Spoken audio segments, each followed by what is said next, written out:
নির্মম ভাবে যাকে শহীদ করা হয়েছে উসমান হাদি, সে আমাদের মাঝে নাই। আল্লাহ মেহেরবানি করে আজকে তার জানাজার নামাজ হবে। আল্লাহ চিরদিনের জন্য তাকে শোয়া দেওয়া হবে। ছোট বাচ্চারা এতিম হয়ে গেল, স্ত্রীটা বিধবা হয়ে গেল। আল্লাহ উসমান হাদির মায়ের কান্নায় আকাশ বাতাস ভারী হয়ে গেল। আল্লাহ মেহেরবানি করে আল্লাহ তার জিন্দেগির গুনাহগুলো মাফ করে। اللهم صل على سيدنا مولانا محمد بن نبي الأمي وآله وأصحابه وبارك وسلم. اللهم صل على سيدنا مولانا محمد بن نبي الأمي وآله وأصحابه وبارك وسلم. أستغفر الله ربي من كل ذنب وأتوب إليه. لا حول ولا قوة إلا بالله العلي العظيم. حكيم আমি তো কইলাম প্রার্থী, اللهم آمين. ربنا ظلمنا أنفسنا وإن لم تغفر لنا وترحمنا لنكونن من الخاسرين. ربنا آتنا في الدنيا حسنة وفي الآخرة حسنة وقنا عذاب النار.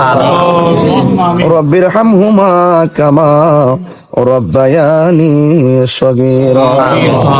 আয় রাব্বুল আলামিন, তোমার বন্ধুর দরবারে এসে আমি গুনাহগার আশিকিন জাকিরিন মুহিব্বিন পাগলদেরকে নিয়ে আমরা গুনাহগার তোমার কালামুল্লাহ শরীফ থেকে তেলাওয়াত করলাম।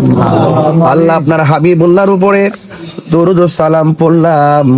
আল্লাহ মেহেরবানি করে আমাদের সবার জীবনের গুনাহগুলি মাফ করে দাও। আল্লাহ মেহেরবানি করি, জানি না কে কোন আশা নিয়ে হাত বাড়াইছে, কিন্তু আমাদের মনের আশা তো তুমি জানো। আল্লাহ মেহেরবানি করে আমাদের প্রত্যেকের মনের আশা তুমি পূরণ করো। আল্লাহ এই বাংলাদেশে আহলুস সুন্নাত ওয়াল জামাতের অনুভূতিকে তুমি প্রতিষ্ঠা করে দাও। আল্লাহ আপনার বন্ধুর ওসিলায় আমাদের সবার দিলের তামান্না আপনি পূরণ করে দেন। আল্লাহ যাবতীয় অপশক্তির হাত থেকে দেশ এবং জাতিকে হেফাজত করেন। আল্লাহ এই দেশের সার্বভৌমত্বকে রক্ষা করেন। আল্লাহ দেশের মানুষের মাঝে পারস্পরিক শ্রদ্ধা আর ভালোবাসা পয়দা করে দেন। আল্লাহ মেহেরবানি করে নির্মম ভাবে যাকে শহীদ করা হয়েছে উসমান হাদি, সে আমাদের মাঝে নাই। আল্লাহ মেহেরবানি করে আজকে তার জানাজার নামাজ হবে। আল্লাহ চিরদিনের জন্য তাকে শোয়া দেওয়া হবে। ছোট বাচ্চারা এতিম হয়ে গেল, স্ত্রীটা বিধবা হয়ে গেল। আল্লাহ উসমান হাদির মায়ের কান্নায় আকাশ বাতাস ভারী হয়ে গেল। আল্লাহ মেহেরবানি করে আল্লাহ তার জিন্দেগির গুনাহগুলো মাফ করে দেন। আল্লাহ তার কবরটারে জান্নাতুল ফেরদৌসের আলা মাকাম বানায় দেন।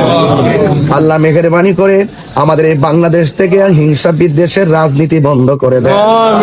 আল্লাহ আমাদের এই দেশে খুনাখুনি রাজনীতি বন্ধ করে দেন। আল্লাহ আমাদের এই দেশে আল্লাহ আপনি পারস্পরিক হিংসা প্রতিহিংসা রাজনীতি বন্ধ করে দেন। আল্লাহ মেহেরবানি করে একজন আরেকজনের প্রতি শ্রদ্ধা নাজিল করে দেন। আল্লাহ মেহেরবানি করে যার মাধ্যমে এই দেশের আল্লাহর ওলিদের মাজার খানকা এবং সত্যিকার শান্তি প্রতিষ্ঠা হবে, তাকে দেশের জন্য আপনি কবুল করে নেন।